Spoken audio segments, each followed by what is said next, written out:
This is another question and answers video on Peugeot.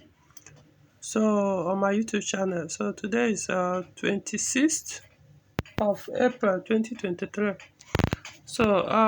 Let's start with this one. This from Ibrahim Dodo. I have a phase 2 607 with me right now. Is it possible to republish? I think you mean refurbish. Is it possible to refurbish this car in Nigeria, and how will it cost me? Because a lot of things, like some of the electronic stuffs, are not working perfectly. I don't know, phase 2, I don't know, I can't say from here what, I don't know what is bad, how your electronics, your car wiring system is.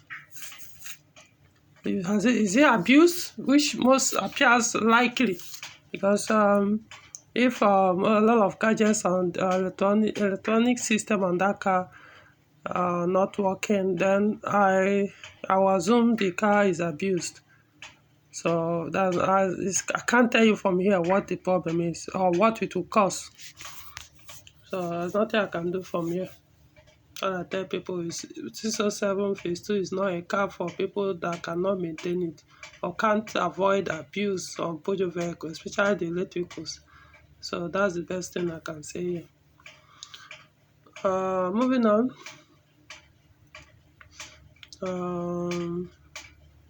Okay, this from the same Ibrahim Dodo. Says I have EW12 engine 607Z9. So the same guy that complained of electrical issues on his phase 2 607. Okay, so he says I have EW12 engine 607Z9, but when I'm having issues with my top due to too much leaking, we couldn't get the good EW12 good top. I believe what you mean by top is cylinder head. Good top. We later end up fixing EW7 cylinder head, which stopped the oil leaking, and I've been driving the 607 EW12 engine with the EW cylinder head without any problem for the past 2 years. You don't know what you're saying. You can't be driving EW7J4 engine on cylinder head. You can't be running EW7J4, that's 1.8 liter engine cylinder head on 2.2 liter EW12J4 3FY version engine block, running the 1.8 on the 2.2 engine block with 2 different systems, and said running them for the past 2 years without any issues. It means you probably don't even know the difference between a good EW12 engine and or an EW12 engine that runs properly from the other without any problem. The question now is hope. Question now is hope I will not have any future issue due to that EW7 top. You already answered your question. I think I answered your question. Yeah. Meanwhile, I believe this video, I've done a video on this, so I don't need to. I mean, come on, it's the same thing now. The video you responded to, you posted a comment. It's you that I responded this. I did this video for. The title is about replacing EW7J4. Oh, okay, no, this one is on D9. I know I did a video on this. You sent me this message before, or posted it, or to send it to my WhatsApp or so. I can't remember. So I responded to it. I don't want to waste time again. Look for that video. You'll find it either in one of the question and answer video, or I did this I responded only to this video. I did a video on that. No, I responded only to this question on a separate video. So as for how good it is, or whether you have problems or not, like I say, you already have problems, so it's just that you are not seeing it. you're asking whether there's a problem already. Anyway, moving on. That's the thing with people. Just because you are not seeing the oil leak doesn't mean your engine does not have a problem. And then, of course, somebody will go and buy and say that his EW12 J4 Z9 is running top notch. But meanwhile, remember you said your electrical of your car has so many problems or are not working well. I mean, you've already abused the mechanicals and you are asking of electricals. In other words, your car is abused, both electrical and mechanical. That's how I'll say it, because it's obvious that you abuse the mechanical. So I will also assume that you did the same on the electrical. Look for that video so I understand. There's a solution to that oil leaking on EW12J4 engines. I talked about it on that video, so you can learn more from it.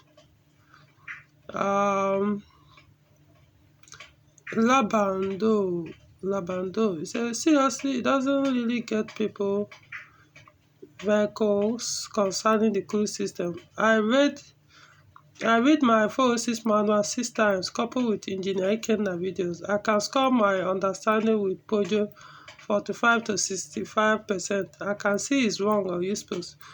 Okay, I think it's a post I responded to someone that said the cooler the lower your Peugeot engine cooling system, the better for the engine or the vehicle. So I responded that that's a very bad advice or way of using Peugeot car. So it says okay. Then this from Yazid on that same video. It said there is also a certain cast tool that not only does the viscosity not reduce, does the viscosity of oil not reduce when the oil temperature is high, but it improves as engine oil temperature reaches critical levels by strengthening the molecular bonds of the oil. That is for what he's saying, that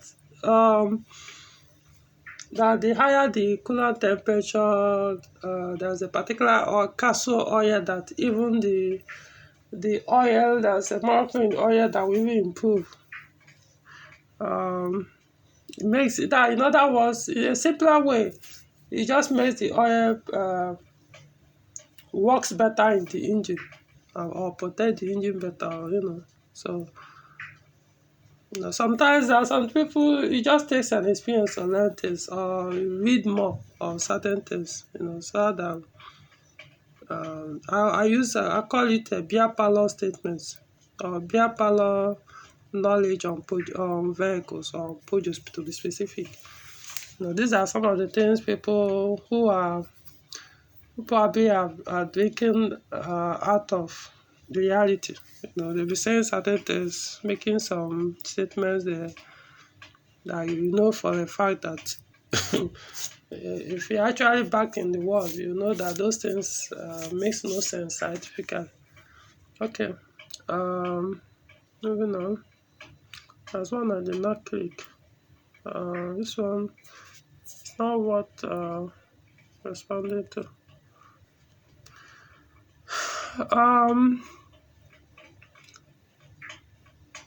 Okay, this one is from Fabian Daton.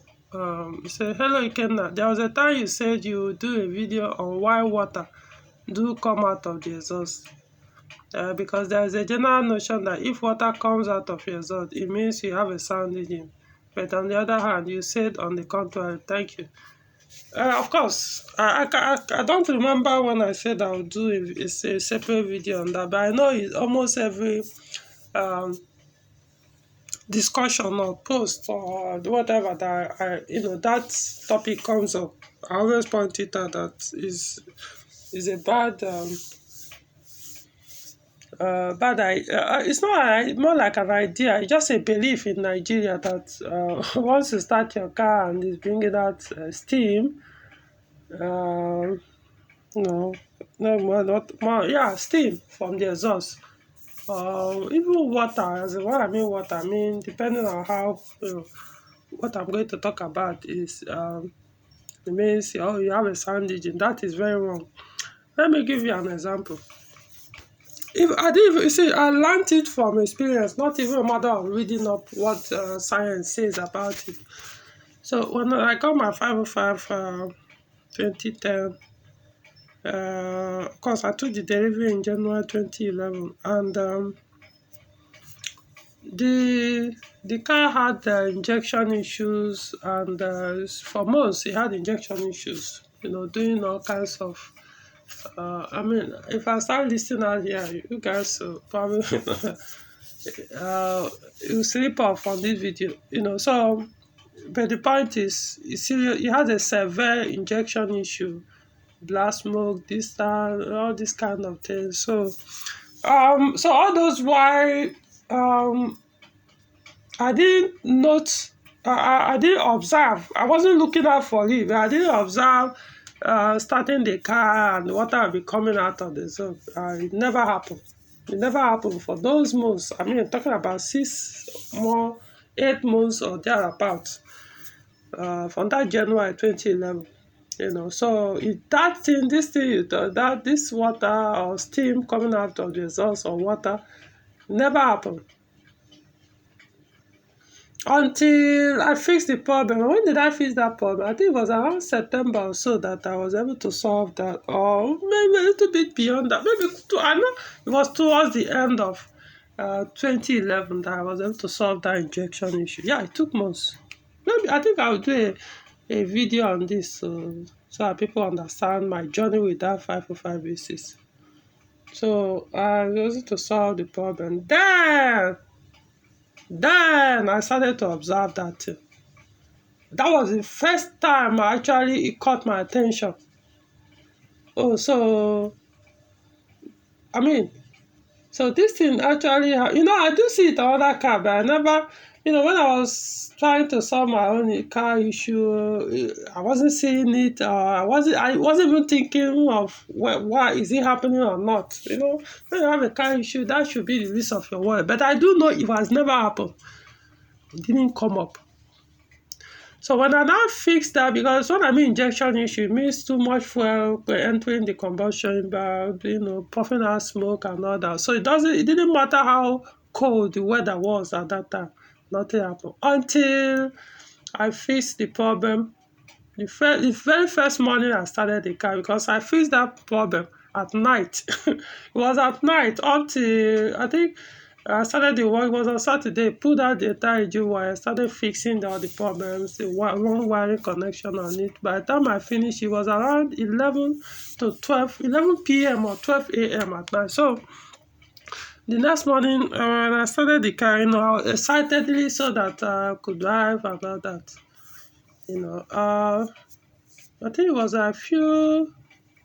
about a minute or two, I can't remember, of starting the car. This kind of thing. I wasn't like, let me jump out, drive out immediately. So I was just observing, looking at this. No more blast smoke. You can imagine. Look at how stable the engine is. All those rough idling, rough this, misfire. No, the car never had misfire issue anyway.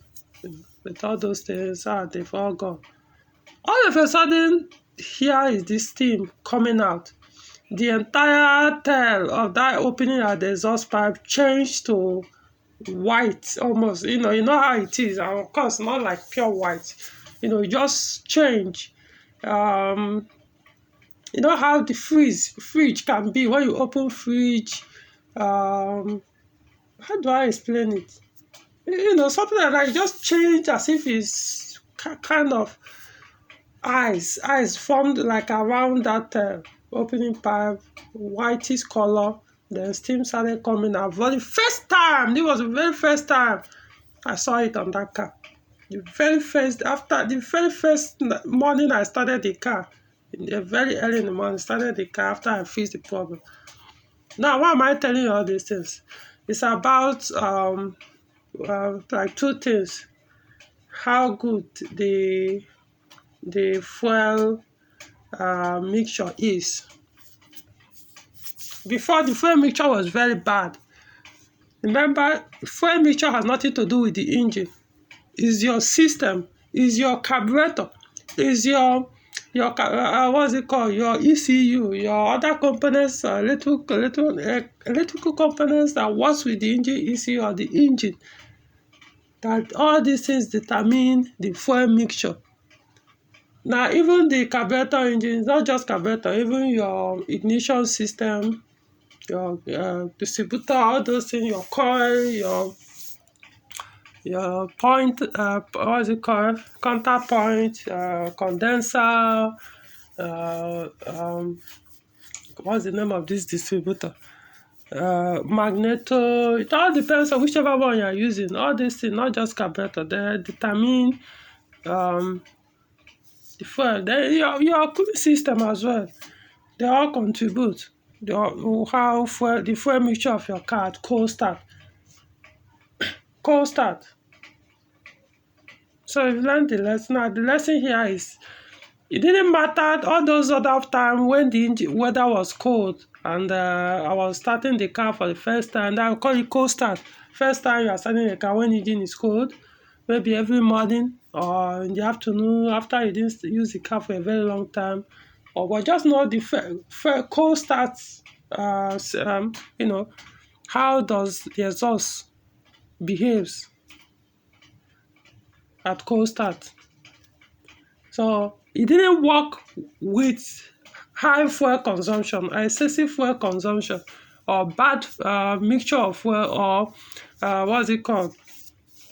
There's another word. That's rich mixture. When there's a rich mixture, it didn't happen. But when the mixture was normal, it happened. So I know some people will say it could be about the weather when there's cold weather. Of course, yeah, it contributes. But if your fuel mixture is very high, if your car is having injection issue, there's too much fuel going in, bringing out black smoke, forget it. You will not see it. It's not going to happen. At least, well, from experience, unless your own is a special case. So it's all about how good your injection system is. At least at idle, it could be bad when you accelerate. Don't understand what I'm saying. It's possible that your car has some kind of injection issue that it's only when you accelerate that the car system reacts badly by puffing out too much fuel or back smoke or whatever. But at idle, as long as the system is good at idle, when you start the car and you're not accelerating, it's not on gear, you're just running on its own and neutral, or or park. Yeah. For the first few minutes, yeah, you see that if your system is okay. And then if your exhaust, now comes with weather, in that case condensation. It's just a condensation forming inside your exhaust. But I see link it to the mixture, fuel mixture. If your fuel mixture is good enough, then it will work with that water vapor, creating producing what we know as condensation inside the exhaust, and then brings it out. Now I can't say if your exhaust is bad or not, whether I do the same. I can't say, but I know it's your exhaust that is doing that thing as a result of good mixture of fuel and air on the engine. So like I say, it has nothing to do with the engine. Even if your engine is dead, let me put it in another way for you to understand. Even if that engine is basically almost dead, as long as the fuel injection system or the carburetor system, fuel delivery or whatever is good, you will experience that irrespective of the condition of the engine. So Nigerians say it as if whenever they say, oh, the engine is sound. No, it's not. It's not your engine. It's just your exhaust reacting to the weather, the fuel mixture, that's all. Likewise, if weather is so cold, like it's raining, stuff like that. It's not all the time when it's raining, but it has to be that cold. Sometimes when it's raining, the weather will still be hot. So probably we won't experience that. But when it's raining and truly weather is hot, yeah, it will just stay constantly. But if it's just the normal weather in the morning, or you're starting for the first time, once the exhaust becomes hot, it goes away. You know. So I hope that I experience it now. Okay. You can read them on this. Like I said, I didn't even know about all these theoretical jargons concerning this until I experienced it for the first time, before I now even got to know about the theoretical part. So you can read on and learn more. Like I say, sometimes experience teaches better. These things I just talked about, my own experience, example I gave. You probably will see it online. You will see anybody mention it. So I learned my own from experience before I even saw it online, written somewhere, or explained. So it has nothing to do with your engine or how good your engine is. It's just out of ignorance that Nigerians make those have such beliefs. So don't buy a vehicle because if it does that and claim that the engine is sound. So because of that, you buy the car. You don't enter one chance with that. So this is from Dylan. Less happy. Hello, my zero button doesn't work, but the key works. Zero button works when you press it mid-air, but not when closed completely. Okay, this is about 607. That's phase 2, 607, closing the boot. The zero button, I don't know, it could be the button itself, which is this, like, it's a switch. It could be the switch, or it could be there's a wire that I've caught somewhere on the bonnet, on the boot. Could be when you press it as it's moving, it's not a flexible wire, so wire that connects that passes from under the boot inside, enters that part of the boot that opens. So one of them could break and be losing contact. It could be the switch, I don't know. So of course, for those who don't know, Z9607, that's phase 2 607. I think by standards, I think all of them, I haven't come across the ones that didn't have this feature. That is, the boot opens and closes electronically. So unless maybe there's one, but I know basically all the ones I've seen, as long as it's Z9, I'm not talking of Z8. As long as it's Z9, they all have that. But Z8, some few, especially towards the late model of Z8, some have that electronic closing. That is a motorized system. But it's standard. The opening is standard on Z9. When you press it, it opens. Press it. Okay, that's the thing. Even Z8 itself, both opening, it's not all of them that have that motorized system. Only some will just like most standard. In fact, standard Z8, if you press the zero button, it just opens. You just push up, not open. It's not like electronically opens halfway. You just push up, then use your hand to take it off. But the few, especially 2003, some of them have that electronic or motorized boot opening and closing. So I hope this helps.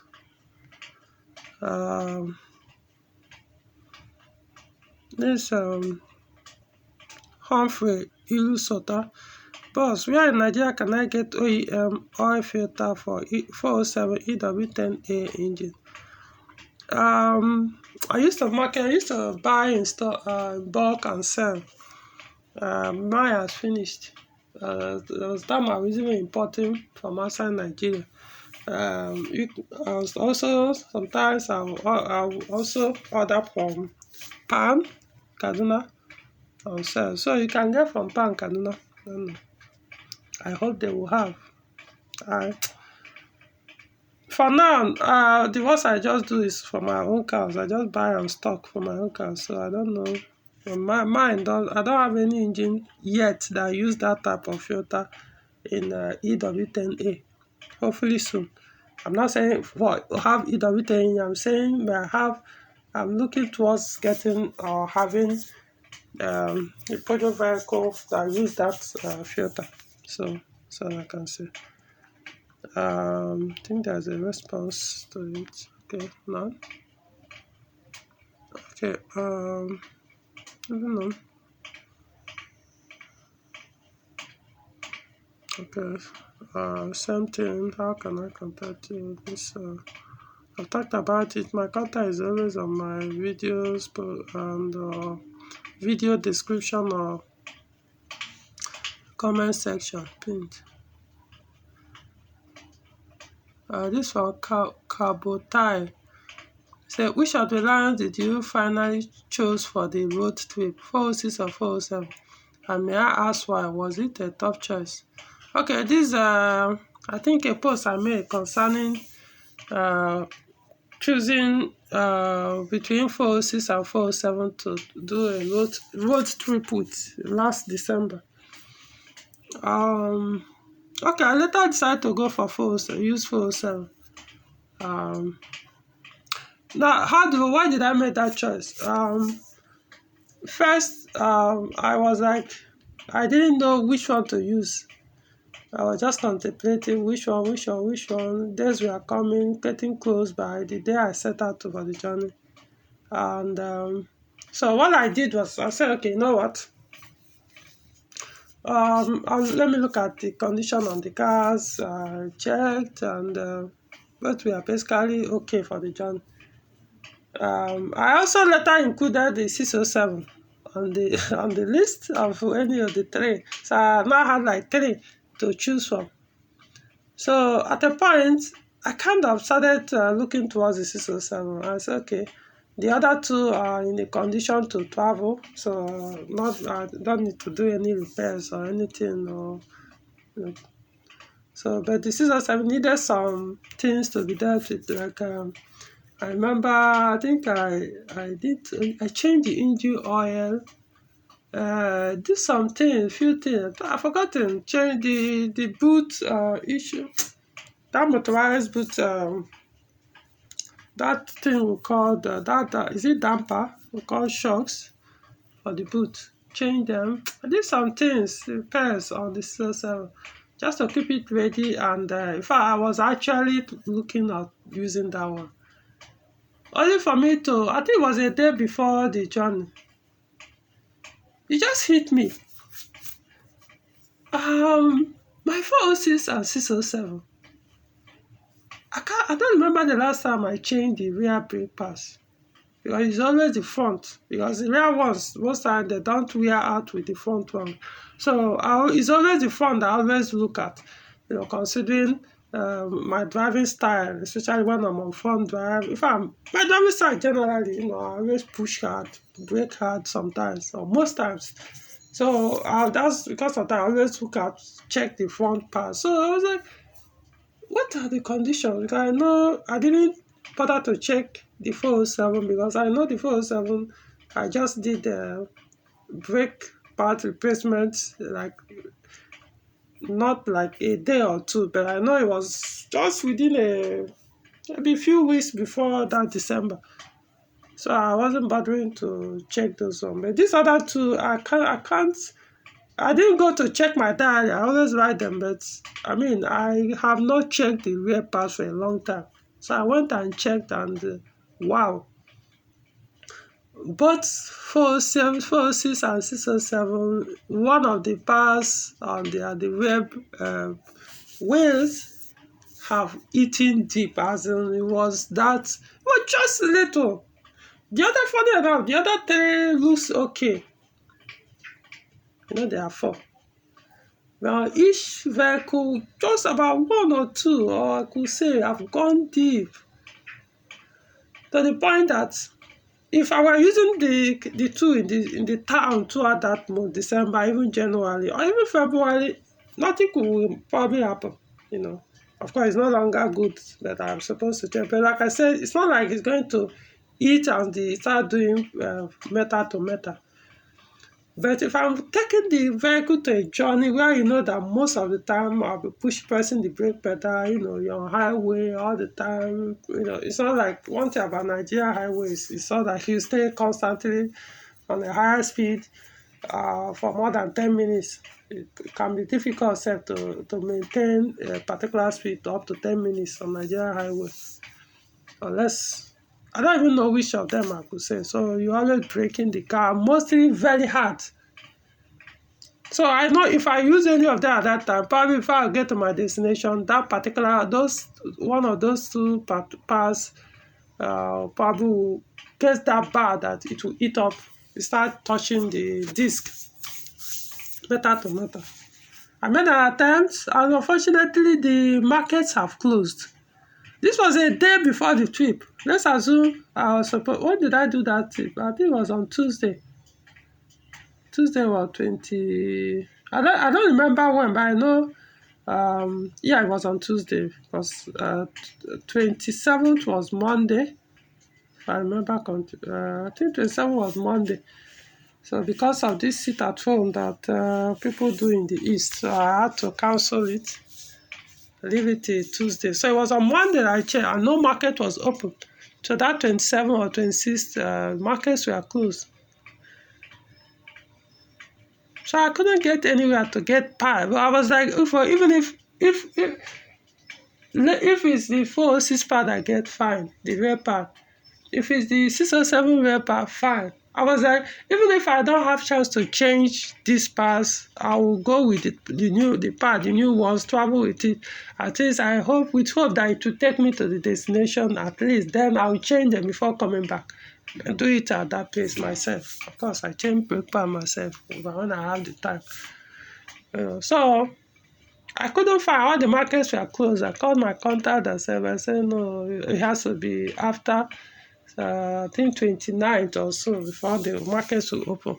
Man, I now look at it, was only my 407 that has the pass. All the pass were in good condition. So that was the main reason why I eventually ended up going with the 407s. Not that I really wanted it, like it must be this. No, I had like 3 options.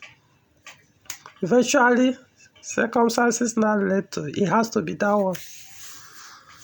Okay, so I know it's a long this thing, but I just wanted to share something. Sometimes people don't know what happens behind the curtain.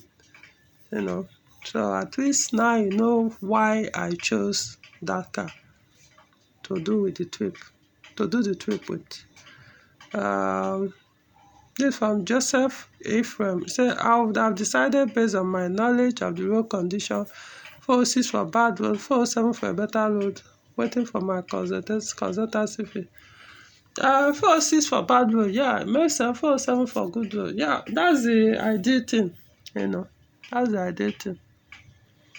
Now, 406 for bad road doesn't mean that it will not still affect the suspension one way or the other. But it might not. One thing about 406, you might do it and nothing will happen to the suspension, at least at that time. You might weaken it a little bit, not be that obvious that you start affecting the car. But the 407, well, I mean, my I tell you what, after I'm not sure I've even passed Ajaokuta, sir. I haven't crossed Ajaokuta for when I left Abuja. The suspension is a variable suspension. It has sensors that are monitoring the entire front and the rear suspension. So immediately, the started beeping, the warning.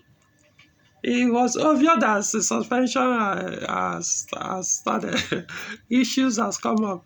Then the noise, I mean, every small gallop, wow! But eventually, the noise, I realized that all those harsh noise I was hearing was the shock absorbers. Basically, the 4 shock absorbers failed. Almost the entire 4. The entire 4 failed. Wow, wow, wow. It was bad. It was that bad. It was that bad. So all the policies, all the time I've been traveling with that car, I've never. The only thing I know I usually do is the exhaust, my exhaust. So every time I do travel with it on a bad road, you always find somewhere to start leaking. Sometimes it will break. I know it has happened like twice. It broke, have as in cut off completely from the rear port. I mean, I had to go under the car, jack the car, tie it up. It was just blowing without, you know how it can be when the exhaust pipe cuts into two. Until I got to where a welder was, I jacked the car again, removed the tire, the person did the welding. By the time I got to my destination, it just cracked there, that place he did the welding. It wasn't like electric welding, all this gas. So each time I travel my phones, it's always have that exhaust. Most times exhaust issue, but the suspension, not really. What I usually do is by the time I come back from everything, almost all my once I'm in motion, all the steering, the entire vehicle will be vibrating. Of course, the tires, all the wheel balance, all those things they put in balancing the wheels would have flown off, and I had to go and redo balancing again, and that's it. The 406 suspension really served me in terms of long journeys on bad roads. Though now it needs some attention. Some things I have to do a major repair on the car, on the 406 suspension. For the very first time since I bought that car. For the very first time since 2013, first I'm going to do a major overhaul on the suspension. The front end, not necessarily the back end. Okay, we'll see when that time comes.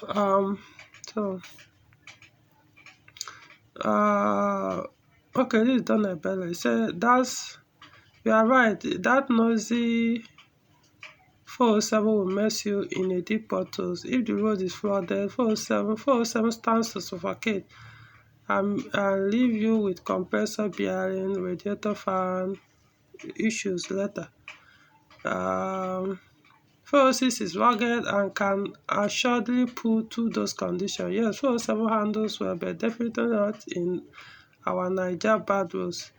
I've used both vehicles. I'm talking from experience.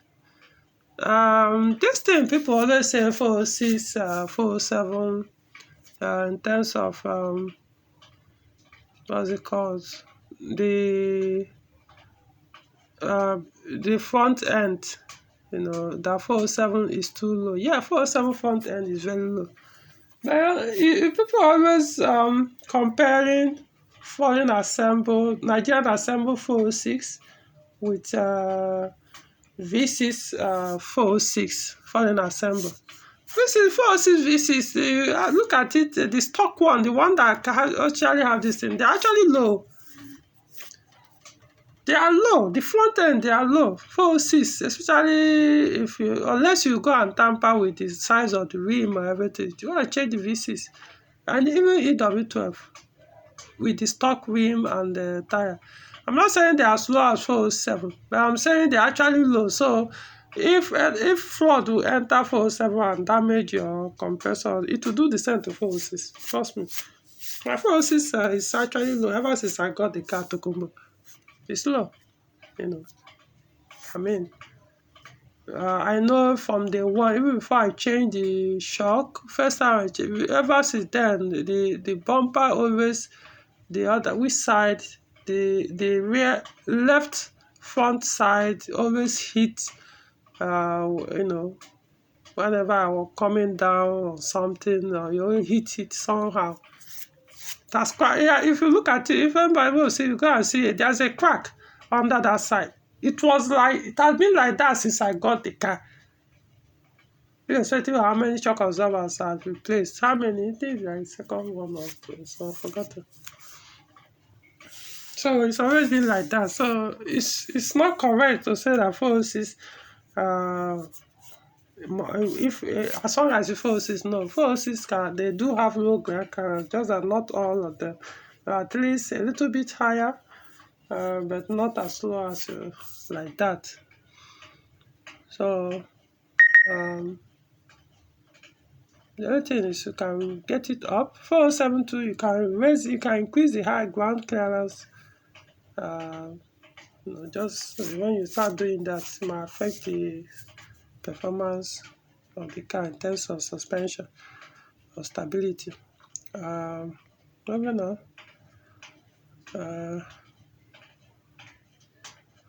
Okay, set out some more comprehensive view. Now we have to share it per method. No, the post has nothing to do with people telling me which one to use. Come on, I've been driving for 6 for this thing. Even before I got my voice, I've traveled, I think twice with 407. Now I've done Kaduna once with 407. Whereas I think there was time I also traveled with 407. Whereas trying to remember, I know I've done 2 trips, 2 journeys with 407 before mine, before I got mine. So it's not like I don't know. I don't even need to do journey with it, with the 407 to know which the condition of which one that will handle bad road better. Because as somebody who repairs cars for other people, I know what I see each time I'm repairing suspension for people with 406 and 407. When they go on trip and come back, I know what usually comes up when I'm telling the mechanic which one is better. It means the mechanic is not experienced when it comes to mechanical stuff like this. So I know the condition. I know I was prepared that if I'm going to use this 407, I'm going to spend on suspension when I'm back. That one I know for sure. But I was like, okay, come on, it's not gonna kill me. I know these are things it will affect worst case scenario. So these are things I can always replace, even if not financially ready at that time when I'm back. I can always do them later. So it's not like I was not that I have zero knowledge or experience on. I know. I mean, come on, I always talk about 407 weakness when it comes to suspension, even before I got mine. So okay, moving on.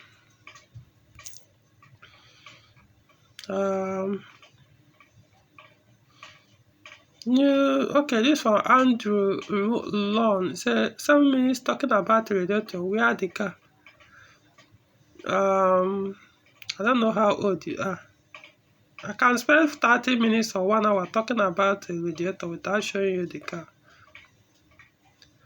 I mean, you look at the title, it says new radiator for my Peugeot 505 SN1A project. All this the boys who are still breastfeeding. Anyway, moving on. Okay, this one, here's it. Okay, I think I've answered this. How much is multimedia? Answer this one.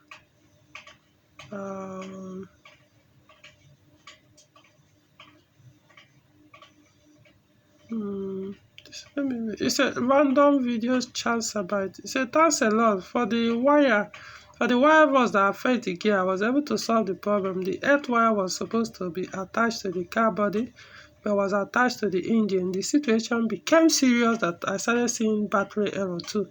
So an electrician discovered the problem and separated the connection and attached it to the car body that it was wrongly connected. It's about 2 months now, no more issues. Yes, every car I know, every Peugeot vehicle, at least let me be specific, every Peugeot vehicle I know, where the ground connection from the negative battery terminal goes to 2 places. One will go to either the engine or the gearbox. Then the second one will go to the chassis of the body, that's the body of the car. We just tight it somewhere. So the one on the engine will be serving like the starter, the alternator,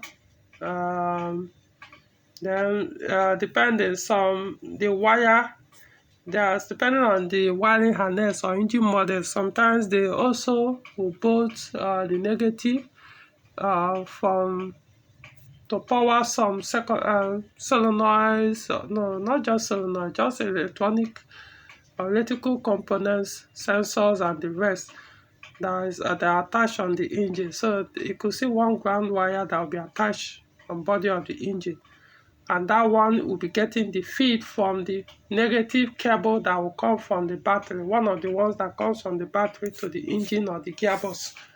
So that one, but the main purpose of the one from the on the gearbox or the engine is the starter, the what's it called? The starter, the alternator.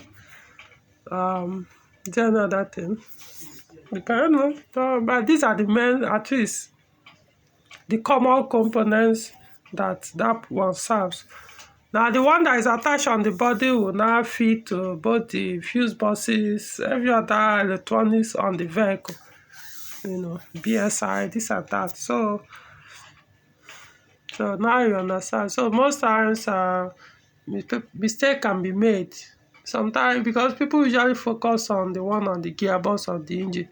Maybe you drop the engine down or remove the wires completely and forget to tighten the one on the chassis or the body of the car, only to tighten the one on the engine and the gearbox, and be wondering why the car is having some electrical issues or showing symptoms of electrical issues. So always check both, not just the one on the gearbox or the engine. Check both. If your starter is not cranking, confirm. Check all those things to be sure. Whatever the issue is, start from there. Don't rush to change your alternator. Confirm that the ground connection is well fixed. Alright. Start smoke. I think this car will be sold. Okay, I talked about this Mobile Super 3000 5W40 engine oil I first saw 4 months ago, thereabout. Talk about it. This from TOS FTW. So what do you do about the VVT noise on cold start in these engines? Talking about ES9A, EW10A. There's nothing you can do about it. If the engine, because it only comes up at, like you say, cold start, that guy stops. That's all.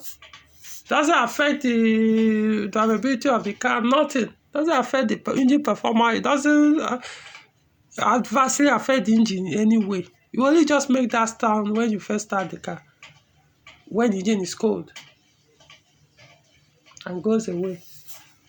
Solution: if you don't like the noise, change your VVT sprocket, or that we call it a VTC, variable timing camshaft sprocket. Change it.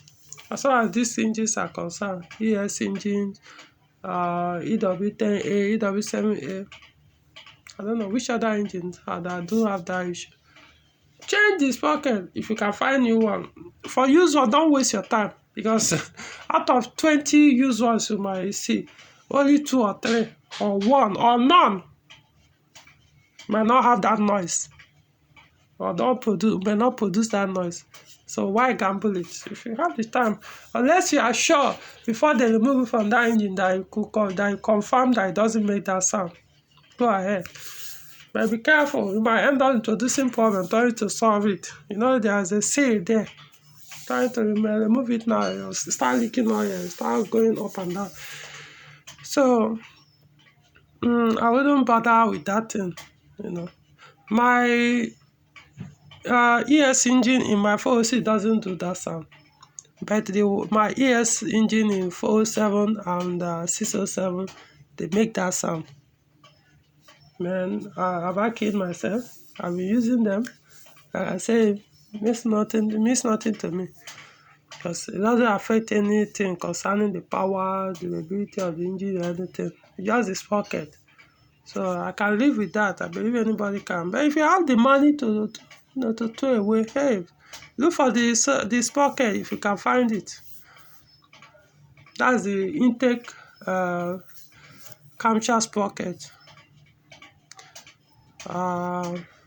But also could be sure that your PVT solenoid is good. and it's connected. It's supplying oil to, or controlling oil, that's it is controlling the oil supply to that sprocket. If it's bad, scanner will always show that.